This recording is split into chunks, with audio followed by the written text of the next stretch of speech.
Tunasema Kenya mpya inawezekana. Inawezekana. Leo ni leo. Na inawezekana. Inawezekana. Leo ni leo. Kenya mpya inawezekana. Inawezekana. Leo ni leo. Nchi ambayo kuna raha na ustawi. Inawezekana. Na inawezekana. Leo ni leo.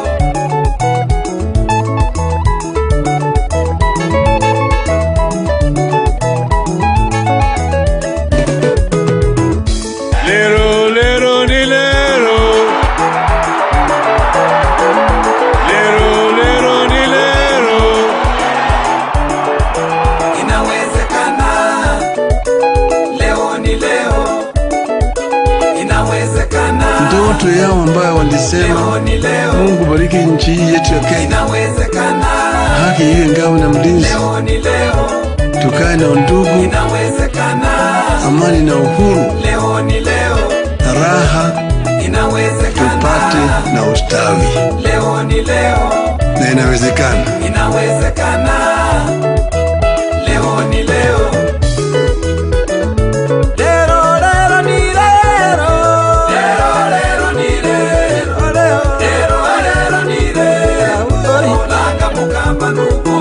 Langa mukamba nubobei. Umoja wewe. Nubobei. Nubobei.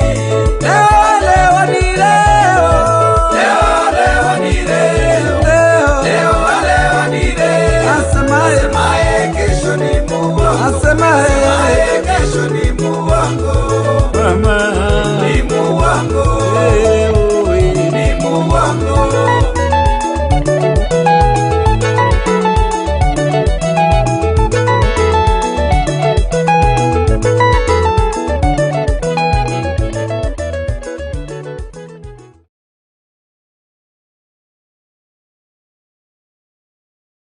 DJ, pana leta mchanganyiko. Nataka lero lero ni lero. Lero lero ni lero.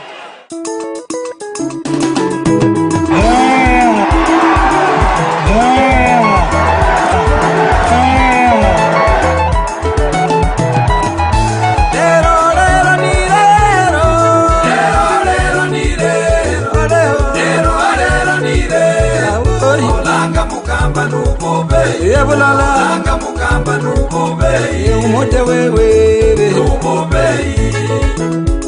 Nubobei. Leo ni leo. Leo ni leo. Leo ni leo. Asemaye kesho ni muwango. Asemaye kesho ni muwango. Mama.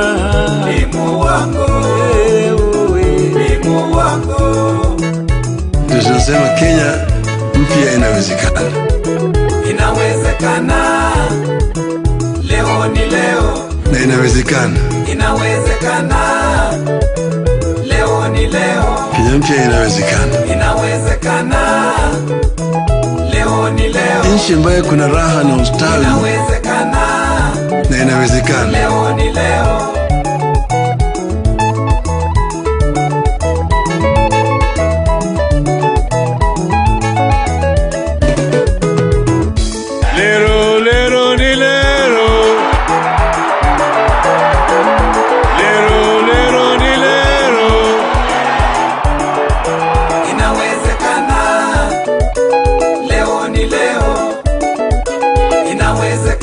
Ndoto yao ambayo walisema Mungu bariki nchi yetu ya Kenya. Inawezekana.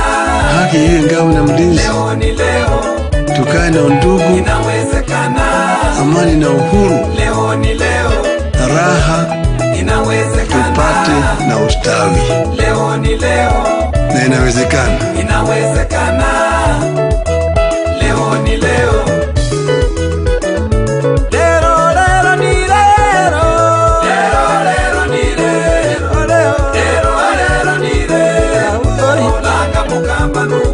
Langa mukamba nubobei. Umoja wewe. Nubobei.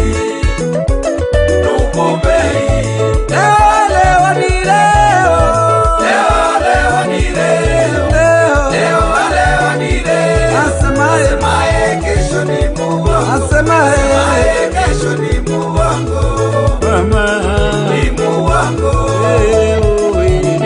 wango.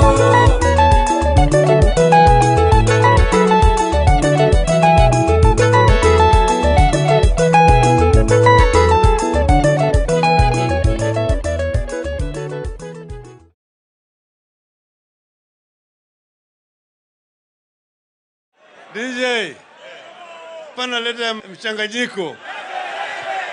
Nataka lero lero ni lero, lero lero ni lero.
Chica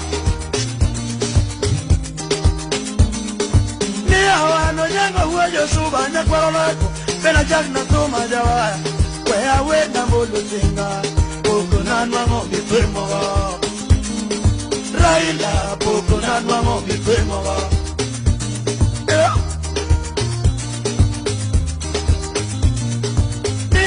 na malo huyo ginga nikichuma mateno baba chumbe agwambo wonya lego pido yutedo mo peso udavadi do mo peso ayako do mo peso William RUTO do mo peso do bengalanga doge anyami nyongo do mo peso bona age tenga ina constituency yo quiero kaywa para me lo tenga ya wana malo wodo kinga nigi chuma mateno gata chumbe agwambo wonya lego pido yutedo mo peso ndabali do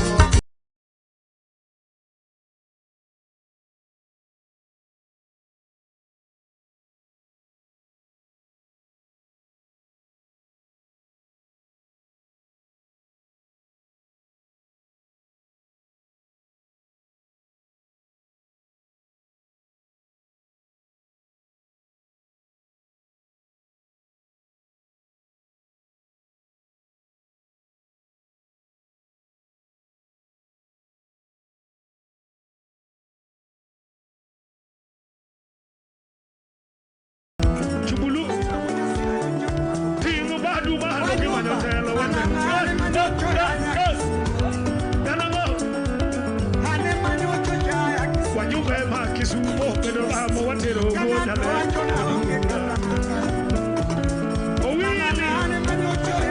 Owili muhogati to danaka Owili pol kiki beno fukoni chubulu chubadai Bon madani chubulu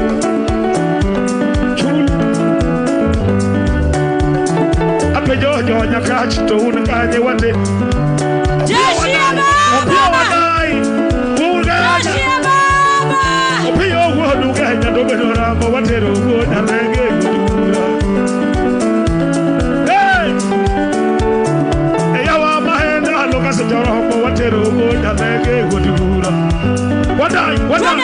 Tuende kabisa. Aduma bako uhuru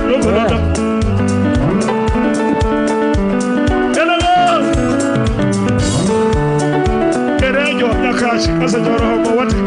Oron $1. Oron Manamian man. Think I won't have a go open your home, what? Sing a laga with a laga. Aguamo. Erejo Kisumu as a Joroho, what a wood and a good.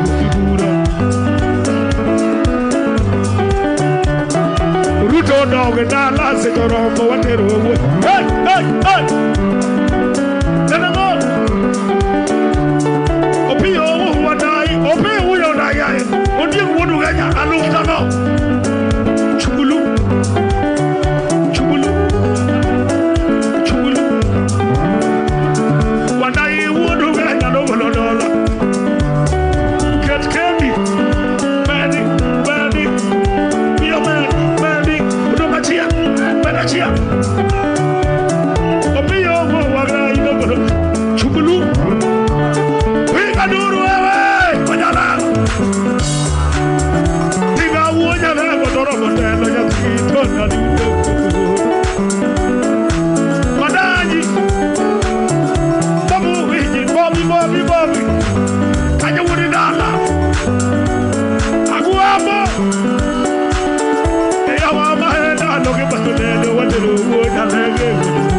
ito beno ramo watero go nyalenge ulu ajili ata rosa buyu beno ramo wat rasa tinga moja na kaya wa maheda lo kigolo era yo jaka ulamo wawili yakachegi kodero teunela kalozo wa musioka mundu eya wa maheda lo kigolo mo watero uo nyalenge gudu. Asante sana tinga moja lalo. Asante sana baba hidwe baba Raila kadongo na bombe. Asante sana Jack na RUTO. Leta hiyo huku Jack. Haya, niombe kwa jukwaa kila mtu kitini. Wale ambao mufai ushuke kwa heshima. Hata wewe nakutaka hapa. Baba hidwe baba ulitele wote. Tinga unyalaga guapo. Masai to beno ramo watero go nyalenge ulu ajili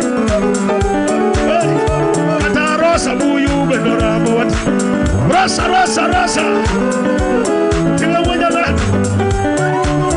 kaya wa maheda lo kigolo era yo jaka ulamo wawili yakachegi kodero teunela kalozo wa musioka mundu eya wa maheda lo kasigalo mo watero uo nyalenge gudu. Asante sana tinga ujalalo. Asante sana baba hidwe baba Raila kadongo na bombe. Asante sana Jack na RUTO.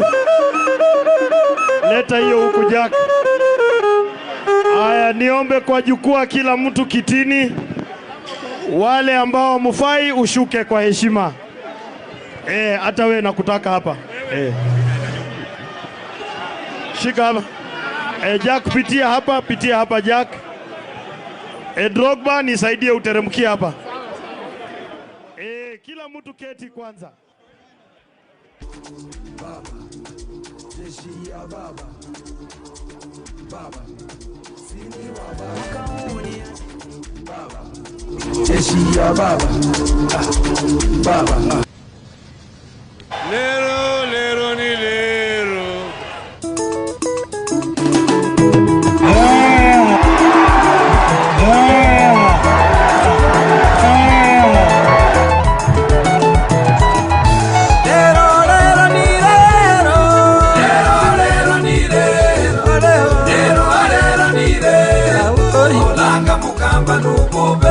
Olanga mukamba nubobei umoja wewe nubobei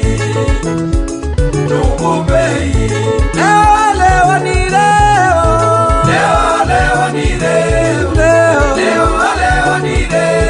asemaye kesho ni muwango mama ni muwango Tunasema Kenya unataka nani? Na wasema unataka leo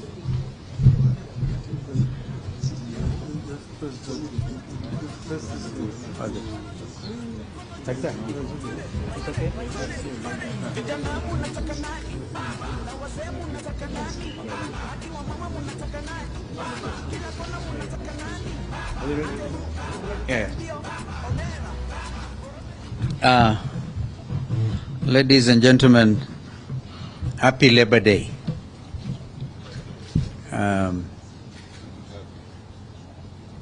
You know, I do not know how many of us know the history of the labor movement. Some workers in Australia 167 years ago demonstrated, and they were agitating, instead of working from sunrise to sunset, be allowed at least to work for 8 hours. And that challenge was taken up across the seas in Chicago. And their demonstrations were met with heavy police brutality. which had the opposite effect. I think that sounds familiar. Even so, those who go to celebrate Workers' Day must also know that these things over time have not come in easy. It took people's struggling to get to where we are.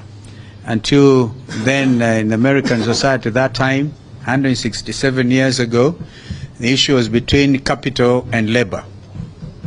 And of course, as an independent country, we then, in 1963, decided to be part of the international labor movement. And therefore, we always celebrate May Day as a matter of belief. And us in Azimio, we believe this is very important, a very important day. And therefore, I want to take this opportunity to call on our leader, the Honorable Raila Odinga, to come and make a statement. So thank you for coming. Maybe at the end of it, 1 or 2 questions. Thank you. So, members of the media, good afternoon. Let me take over from where Steve has left it. Today is a very important day internationally. It is the International Labor Day, a day for the workers all over the world.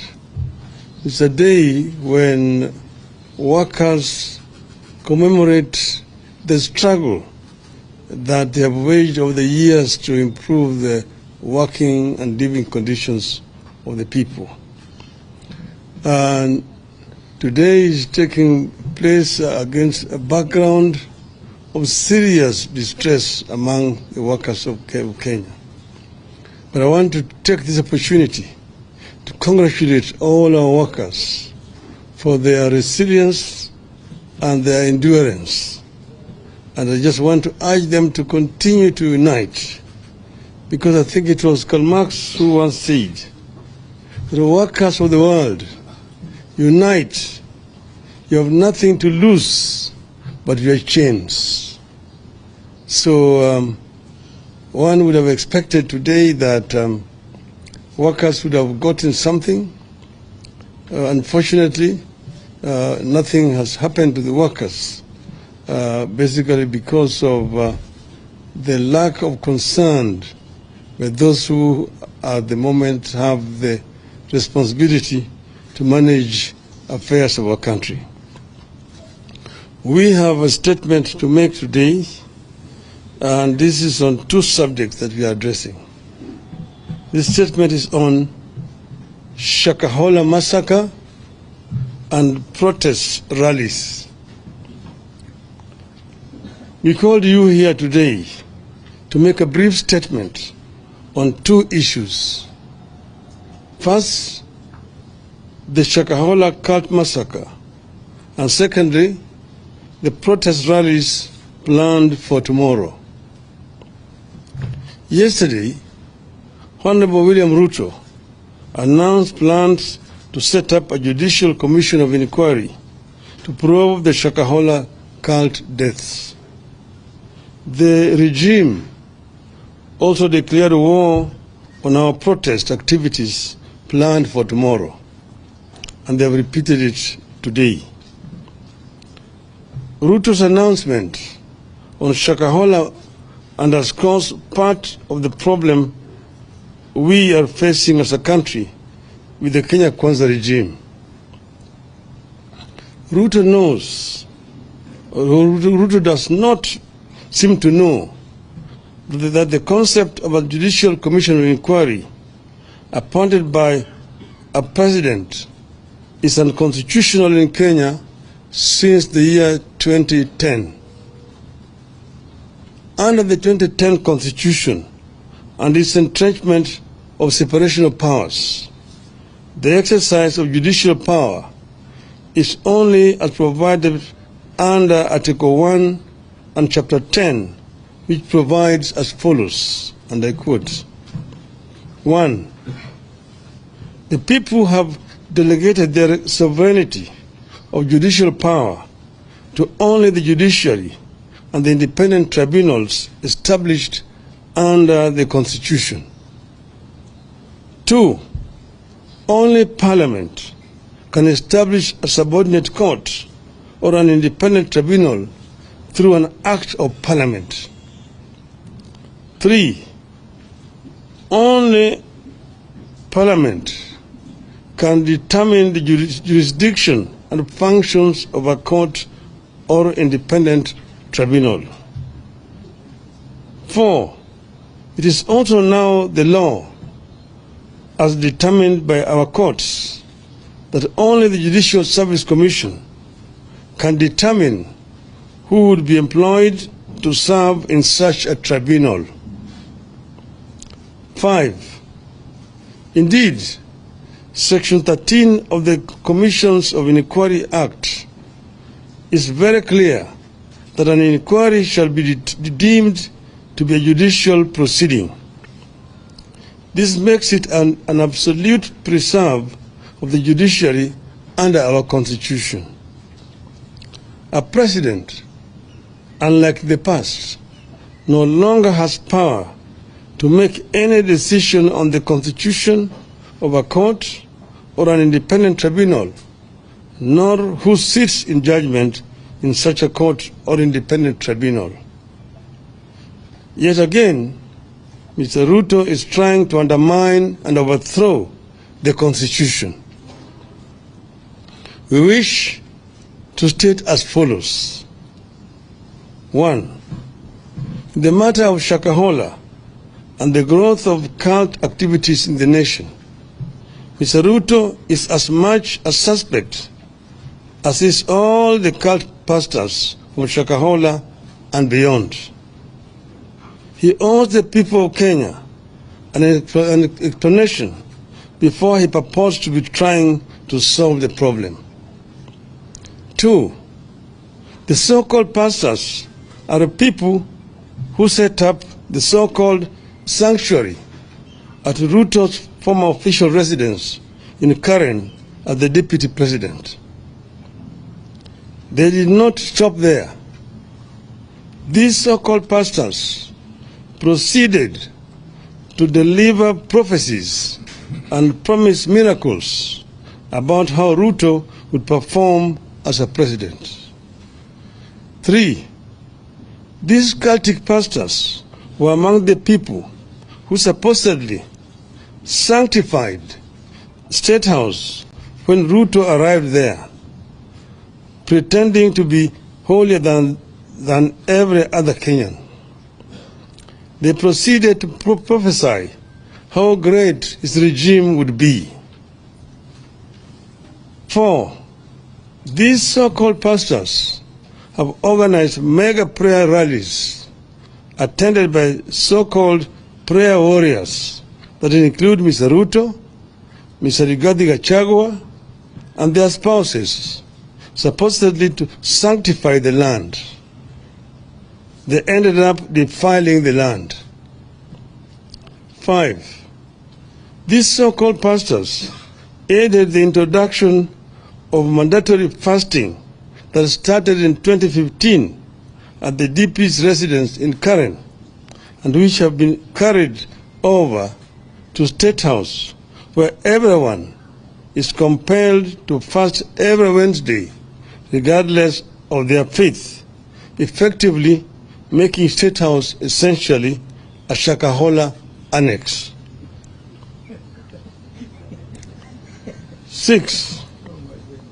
Sometime in May 2022, Mr. RUTO's family claimed to have prayed for impure borehole water at their current residence and turned it into clean when a purification machine had failed.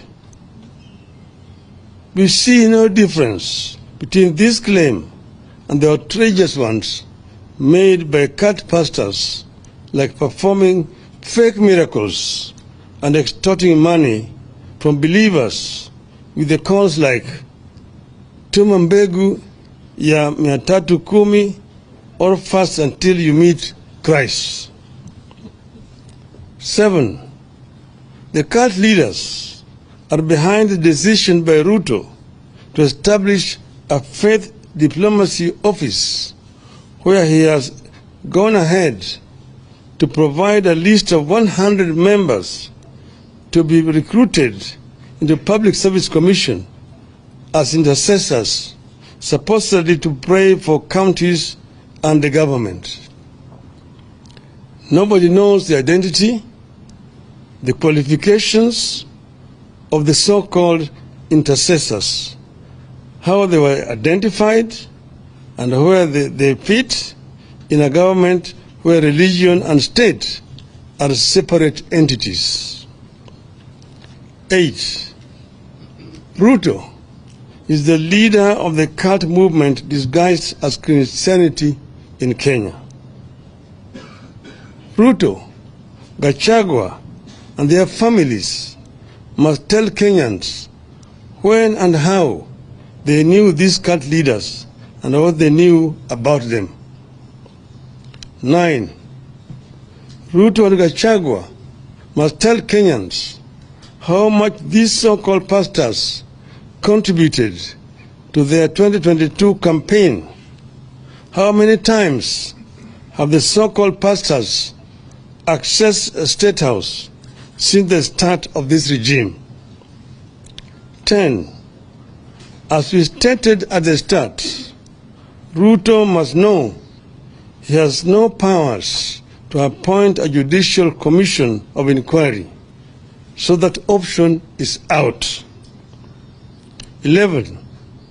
We are all aware that judicial commissions of inquiry have been the tool of choice whenever the government has something to hide, like you believe RUTO does now. 12. Parliament must swing into action, come up with a select committee, and get to the roots of the cultic activities in the country and the abuse of religion for political gain. 13. Parliament must help us establish whether the deaths at Shakahola were acts of rogue pastors, human sacrifices, or body organ trade, and who the beneficiaries were. 14. The DCI may have swung into action late, but since they did, they have been doing a great job in Shakahola. They should be allowed to do their job without interference. 15. The current blanket restrictions placed on independent observers, including the media and civil society, must be lifted forthwith. 16. The state must give the media full access to the scene of crime and various aspects of the investigations. 17. Going forward, RUTO must commit to draw a clear line between religion and state in this country. He has deliberately merged the two to enable his political survival and as a cover-up for his corruption. 18th, on Shakahola, RUTO is as guilty as those he is seeking to investigate. I repeat, he is as guilty as those he is seeking to investigate.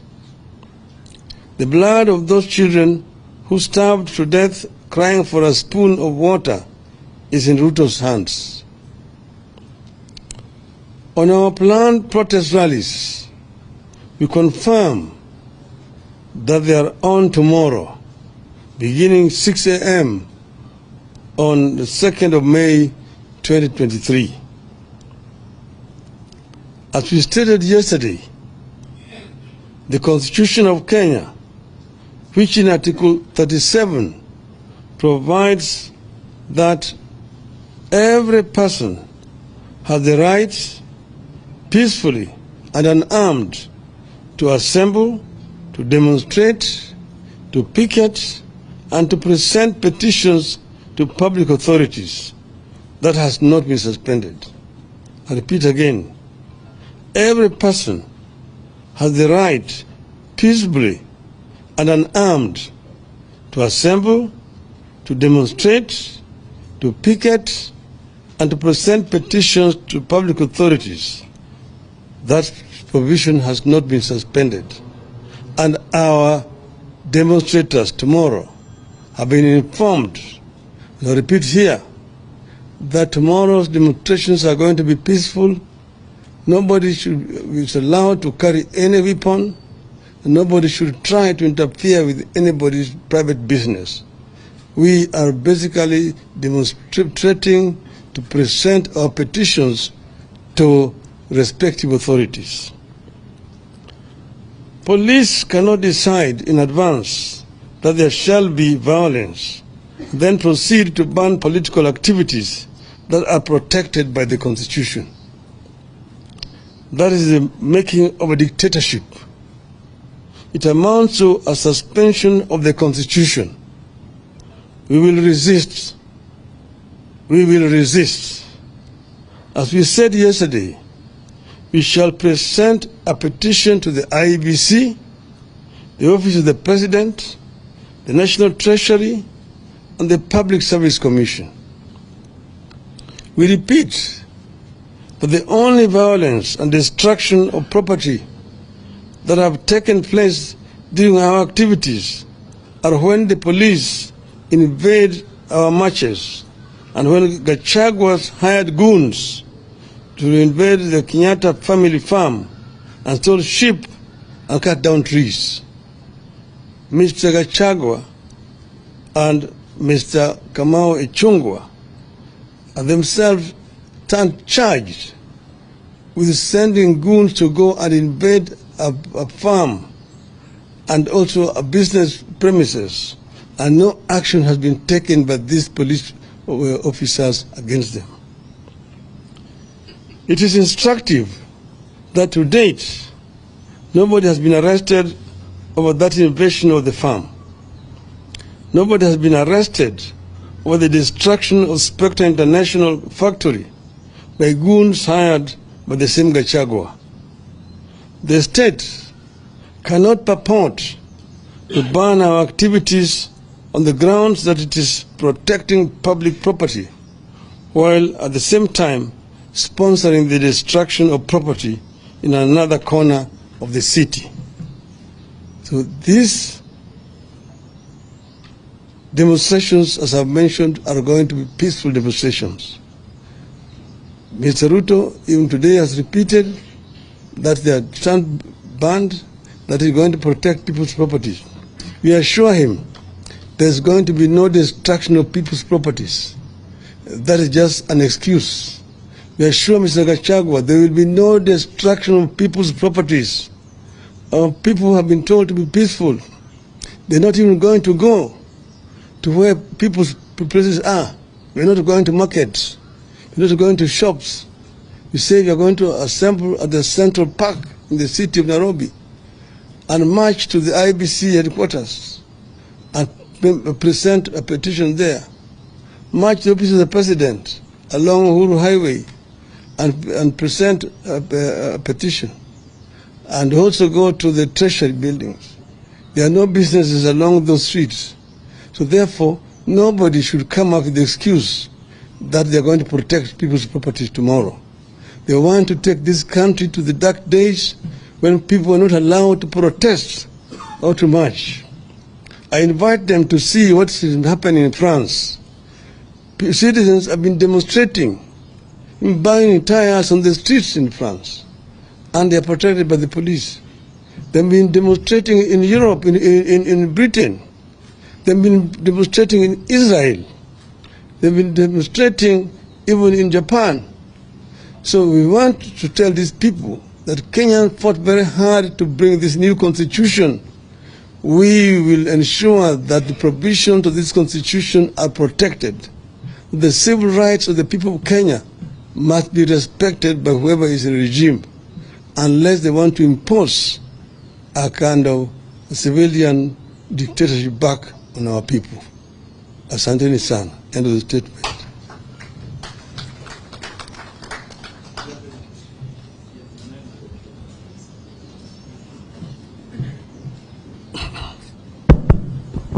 My name is Emmanuel Tor from KTN News. Just one question. Your previous attempts to access the CBD weren't successful. Okay. Raise your voice. All right. My name is Emmanuel Tor from KTN News. Attempts to access the CBD were unsuccessful, and tomorrow you've targeted at least 4 government installations. How are you going to do this time round, and how are you going to access? Thank you. Well, of course, you know where those institutions are. Last time, we were barred from entering CBD. We therefore were forced to actually go on the periphery of the towns. We never chose to go to a place like Madari, or to Kawangware, or Kangemi, or Kibra, Mukuru Kwanjenga, Pipeline, and so on. But we were denied access to the CBD, where we had applied to go and peacefully demonstrate and present our petitions to the authorities concerned. Today they are actually trying to repeat the same thing. You said that Kenyans fought so hard to bring this constitution to life, and that it is the responsibility of each and every Kenyan to defend provisions of this constitution. What these people are saying today is allowed to hold water. No Kenyan will ever be able to do any demonstration. All demonstrations will be illegal under the guise that you are going to be destroying people's properties, you're going to interfere with businesses of people, and so on. So they are trying to create a very, very dangerous precedent, and this must be resisted by all means. Last question. Yes. The Prime Minister, thank you. I am Ayub Abdikari from Citizen TV, and this is generally a concern from the Kenyan public. You hold on to a position granted by the Constitution. That's given. The government says we are banning that based on the destruction of property and chaos that might accompany your protests. But I'm concerned on behalf of the Kenyan people as a professional because of the political uncertainty. You are a leader in this country who is held in high esteem. The president exercises authority from the people as it is happening at the moment.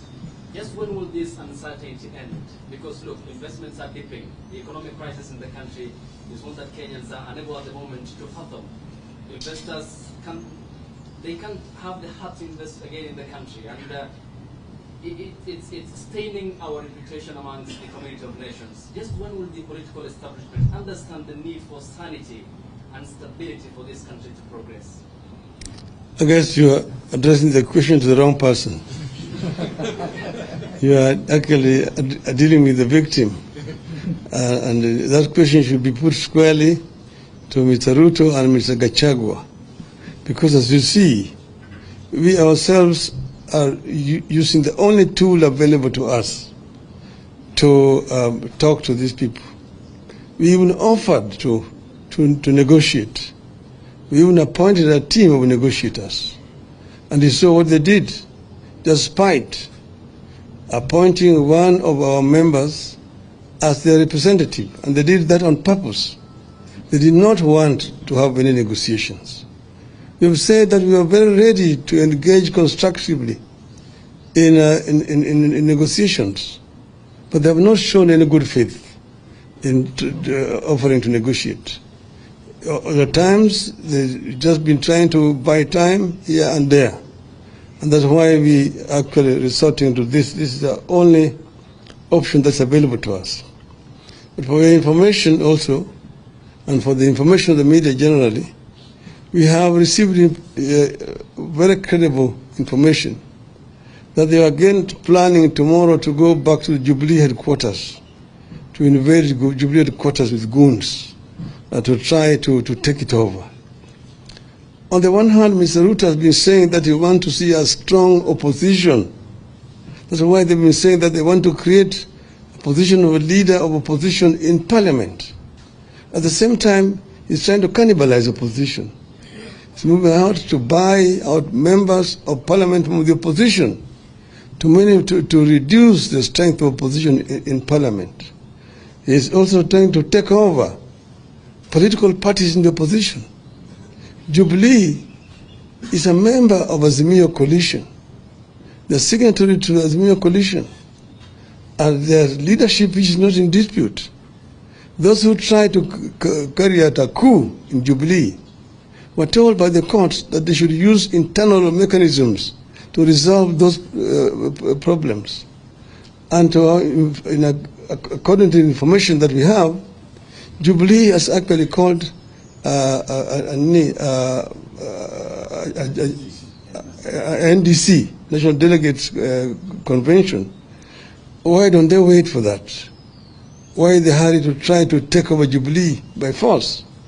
This basically shows you that people who are hell-bent and trying to return this country to a single-party dictatorship, which we came from, those are the days. So we are people who are defending the gains which have been made by the people of Kenya. We will not sit down and watch them try to do it. We will resist, and that's why we are here.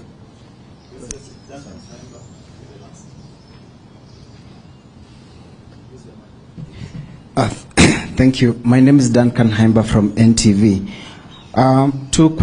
Two quick questions. One, those in government are accusing Azimio, the chairman of Azimio Council, that's retired President Uhuru Kenyatta, and yourself and the team as out to cause anarchy, and they read his involvement and your involvement long after you had accepted and moved on in court. And then all of a sudden, so they are saying this is a recipe for anarchy. And secondly, when you launched the MDD, Movement for Defense for Democracy, your position was very clear that you no longer recognize President William Ruto as president.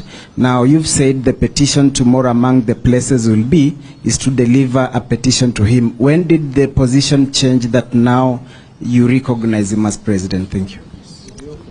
I did not say that I'm presenting a petition to Mr. Ruto. I said we are presenting a petition to office of the president, because that office exists objectively. It's there. That's why we are making a presentation there. And what we are saying there is that we're asking them to ensure that the Constitution is respected, that they do not try to cannibalize political parties. We're also going to the Treasury and making a presentation that they should release funds to the county governments.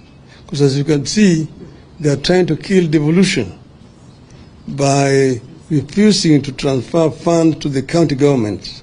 So operations in most of the, almost all county governments have actually ground to a halt. They are just raising money through loans from banks to pay salaries to staff, who are actually doing nothing at all. Then we say we are going to the IBC as an office to make a presentation to them. One, to agree that servers should be audited. They should allow the auditing of the servers. Why are we all of a sudden, you're saying we have changed our minds? Yes, as you know, the elections were done, the ballot papers were counted, then the results were announced. But you remember, that's where there was the controversy. When they announced the results, 4 out of 7 members of that commission disagreed with the results which the chairman was announcing. The chairman and the 2 others were in minority. Majority of the members of that commission disagreed with the results which were announced. But we, however, let it go. But after that, months thereafter, 3 months later, new information came to light, which showed that in fact the information that was released by Mr. Chebukati did not represent the facts. that the 4 commissioners were right in disagreeing with Mr. Chebukati. And that's the reason why we are saying we need to have the servers audited. Why are we doing it? We're not only doing it because we want to take power, but we want to ensure that next time around Kenyans go to an election, there will be no monkey business. Because if this is not properly audited and concluded satisfactorily, Kenyans will not go to the polls. Why do you go to an election when results are announced arbitrarily by the chairman? And then we are also insisting that the 4 members of the commission need to be reinstated. Why? The only crime was because they disagreed with the chairman on the results. But if that is not corrected, it will mean that in the future, no member of a commission can disagree with the chairman, because they will fear that they will be expelled after the elections. So we are insisting that these people did not commit a crime. They were members of an independent commission, and they are performing their duties, which included agreeing or disagreeing with the results announced by the chairman. So we are saying that these Kenyans should not be condemned to misery the rest of their lives. They committed no crime, and therefore they need to be reinstated. That we do not believe is an unreasonable demand.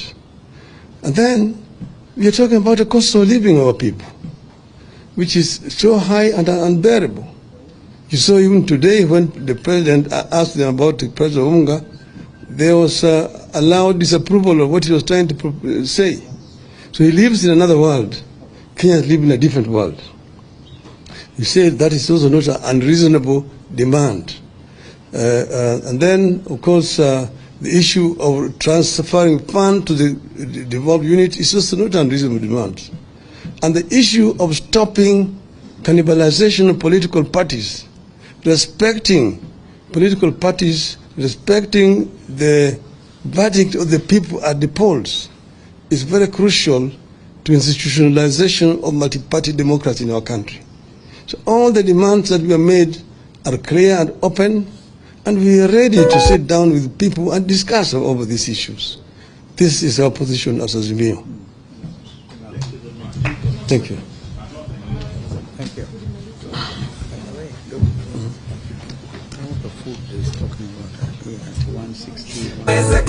Ndoto yao ambayo walisema Mungu bariki nchi hii yetu ya Kenya, haki iwe ngao na mlinzi, tukae na undugu, amani na uhuru, raha tupate na ustawi. Na inawezekana. Leo ni leo.